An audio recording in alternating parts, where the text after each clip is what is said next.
Então, o objetivo da aula de hoje é a gente introduzir o conceito, né, de chaves tiristores e vou falar de como que funciona um tiristor, né, dos tipos de tiristores, né, e das características principais dessa chave. Então, iniciando, né, este é o capítulo 9 do livro, então eu tomei a decisão de falar agora de tiristores e depois eu vou voltar em outros capítulos, né, que seriam referentes a retificadores controlados, conversor CCCA. Um conceito básico de tiristor é o seguinte: os tiristores convencionais conseguem passar de seu estado de condução para o de não condução somente quando sua corrente é levada a zero por outros meios. Então esse conceito de levada a zero por outros meios é bem interessante, porque vamos imaginar a tensão da rede, essa linha pontilhada, e o azul é a tensão do tiristor. Então no instante TD, é feito através do sinal de controle, um disparo, né? E o tiristor começa a conduzir. Então ele começou a conduzir, passa a corrente nele, né? E consequentemente ele está conduzindo, a tensão cai para próximo de zero. Observe que no instante que a tensão for para negativo, como essa carga é resistiva, a corrente vai estar em fase. Logo, a corrente nesse instante foi levada a zero. E o tiristor volta a bloquear novamente. Então aqui que está o conceito, né, que somente quando sua corrente é levada a zero por outros meios. Neste caso, quem levou a corrente para zero foi a própria rede elétrica, porque a tensão foi para zero, a carga é resistiva, a corrente foi para zero, logo o tiristor ele começou a bloquear novamente. Então esse é um conceito muito interessante do tiristor. Mas existem novas tecnologias como os tiristores de desligamento por porta, conhecido como GTO. Então eles são projetados para conseguir controle tanto de entrada em condução quanto de desligamento. Então aqui a gente observa que tem vários encapsulamentos, né, que facilita muito colocar em série, né? Então é muito fácil pilhar, né, colocar uma pilha de vários tiristores, né, caso seja necessário bloquear uma tensão maior. E aqui mostra para gente que o tiristor ele é formado por três junções PN. Né? Então a gente tem o gate, o anodo e o catodo e três junções PN. Esse aqui é o símbolo do tiristor. Então observe que ele tem um sinal de gate. Então o tiristor é conhecido como um diodo com gate. Então porque o diodo é um elemento passivo, né? Já o tiristor eu consigo dar o sinal de disparo nesse tiristor. E aqui é uma foto de um tiristor da ABB. Então esse é o formato, né, desse tiristor aqui da ABB. Então quando a gente pensa nas quatro camadas, né, PN, PN ou NP, NP, né, a gente pode, neste caso PN, PN, dividi-lo em três camadas aqui, PNP e NPN. Então, didaticamente, isso nos mostra que existem dois transistores, né? Um transistor NPN e um transistor PNP. Na vida real, por exemplo, essa foto aqui é de um transistor da ABB. Então observe que não é tão trivial enxergar o que é o P, o que é o N, né? Então ele, devido a aspectos construtivos, né? Você vê que a camada N é muito maior, né? Então a gente tem aqui camadas em azul que está representando o P, né? Então construtivamente não é tão trivial igual didaticamente, né? Que só tem quatro camadas. Para entender esse modelo de três PNP e NPN, isso mostra para a gente como que a gente consegue fazer o disparo em um tiristor. Então observe o seguinte, esse gate está ligado como se fosse na base de um transistor. Ou seja, na hora que eu aciono a base desse transistor, ele permitiria passar a corrente, né, aqui de coletor para emissor. Só que o que é passar corrente de coletor para emissor? É acionar a base de um segundo transistor. Ou seja, na hora que eu aciono a base desse, automaticamente, né, se ele estiver em condução, ele vai permitir a passagem de corrente aqui, acionando a base do segundo transistor. E aí ele entraria em condução também. Então a gente teria a corrente de base agora proveniente do primeiro transistor. E aí eu posso tirar o circuito de gate porque já vai ser alimentado pelo primeiro transistor e passa a corrente aqui. Eu preciso de um sinal de gate para dar um disparo nesse transistor que aciona o segundo transistor. Quando ele aciona o segundo transistor, passa a corrente aqui e também passa a corrente acionando a base desse transistor. Então eu posso eliminar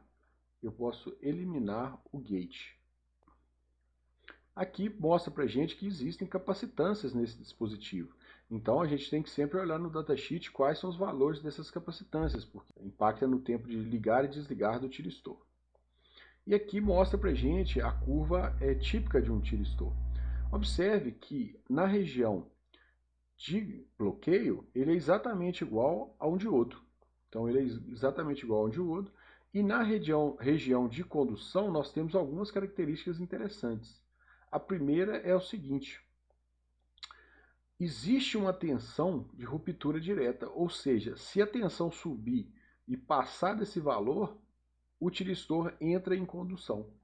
Então eu não posso trabalhar perto dessa região, porque se por algum motivo tiver um pico de tensão aqui e ele disparar, ele dispararia sozinho. Outro ponto interessante é o seguinte: eu poderia disparar a qualquer momento aqui na região de condução, desde que eu acionasse, né, desse um disparo no gate, né?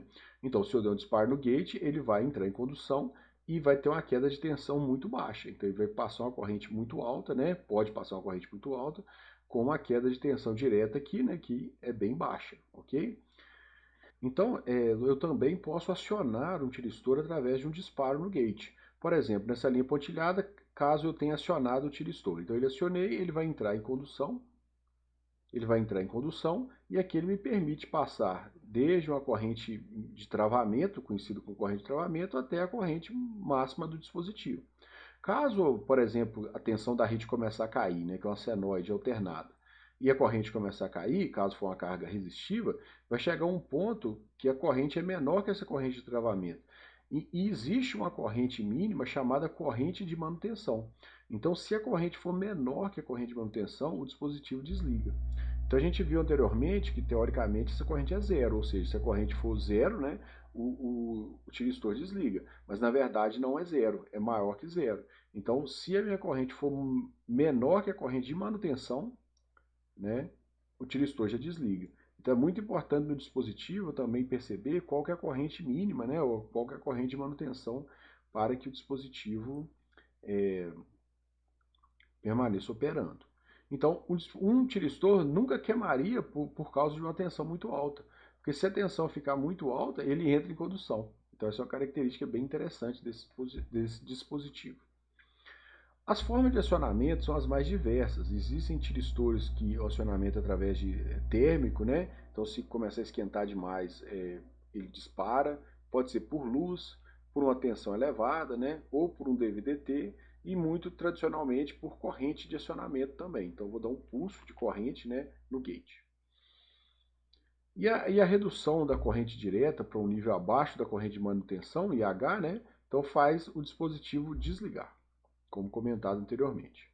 Outro ponto interessante é analisar que cada dispositivo tem um tempo que a corrente tem que permanecer abaixo da corrente de manutenção para desligar. Ou seja, a corrente de anodo, né, se ela for mantida abaixo da corrente de manutenção por um tempo suficientemente longo, para que todos os portadores em excesso nas 4 camadas sejam eliminados ou recombinados, o dispositivo também desliga, ok? Então ele não desliga automaticamente, tem que esperar um determinado tempo até que ele desligue. E esse tempo de desligamento é conhecido como TQ. Então é o valor mínimo do intervalo de tempo entre o instante em que a corrente no estado ligado vai a zero e aquele em que o tiristor, né, ele é capaz de suportar uma tensão direta sem ligar, e depende do valor de pico da corrente e da tensão instantânea no estado ligado. Então, se um dispositivo, a corrente foi para zero e eu tentar colocar uma tensão direta, pode ser que ele entre em condução. Então eu tenho que esperar um tempo, né, o TQ, né, para que as cargas se recombinem. Então, dependendo da constituição física e do comportamento de ligar e desligar, existem vários tipos. No livro do Rashid, ele traz 13 tipos. Então, tem o tiristor controlado por fase, o SCR, é bem famoso, é utilizado na usina de Itaipu, né, para fazer a parte da retificação.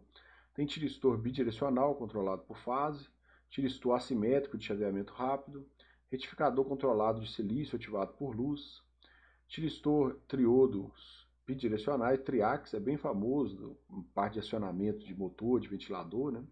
Tiristor de condução reversa, tiristor de desligamento pela porta, o GTO. Então na próxima aula eu vou falar bastante sobre GTO.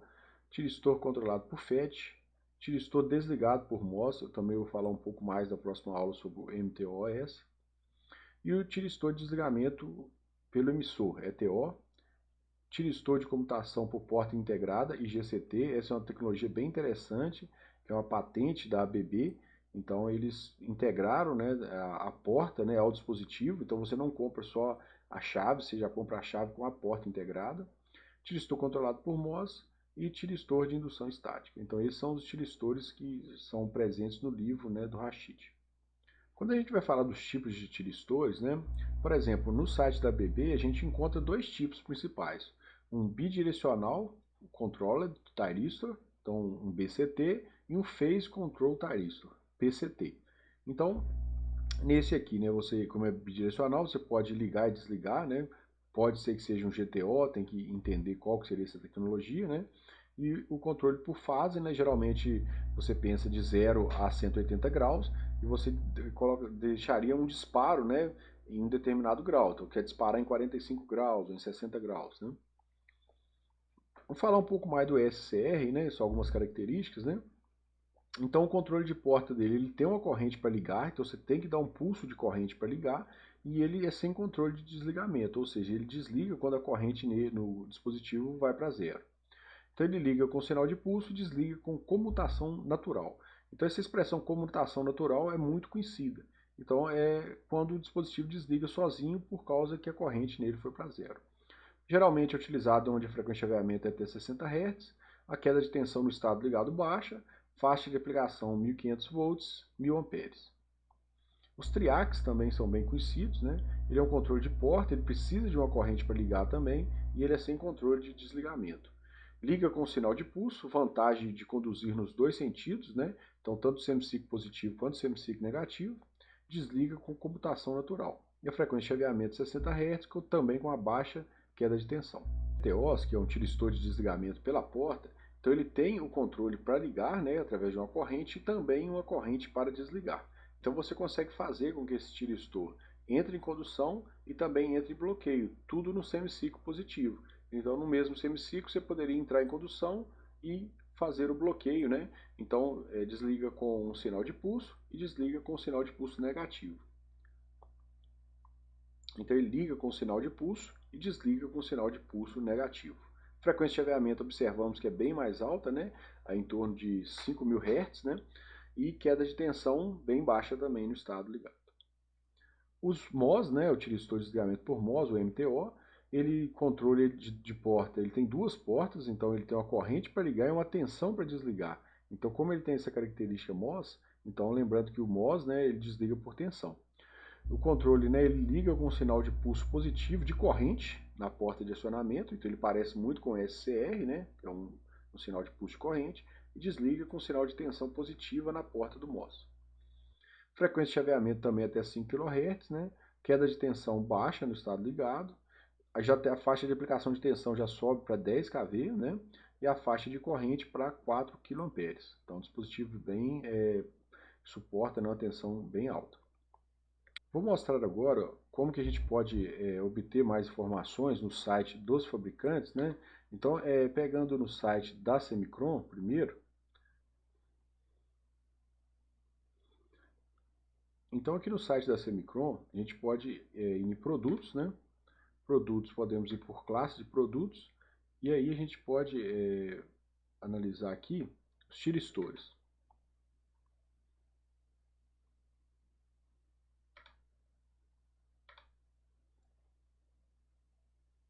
Então, quando a gente visualiza aqui os tiristores, nós temos vários tipos, né?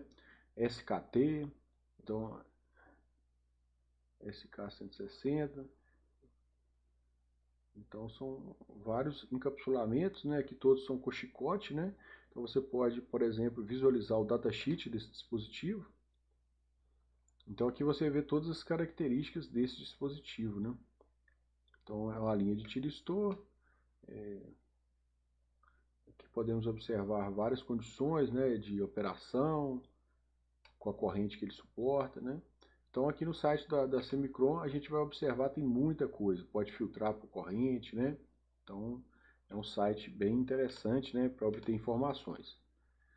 Lembrando que tem a fábrica aqui no Brasil também da Semicron. E a ABB também vamos analisar aqui, né? Então aqui no site da ABB a gente consegue visualizar, né, o que eu mostrei anteriormente, né? Nós temos os bidirecionais e os controle por fase, né? Então vamos pegar, por exemplo, os bidirecionais. Então nós temos alguns modelos aqui, né? 2.800 volts, 2.430 amperes. Vou pegar aqui mais informações, né? Então aqui mostra todas as informações disponíveis para esse dispositivo aqui. Impedância térmica, tudo que você precisa está aqui. Então são dois fabricantes bem conhecidos na área de tiristores, né? E eu encerro a aula por aqui, depois vocês utilizem mais o site, né, para vocês obterem mais informações a respeito. Então um abraço a todos.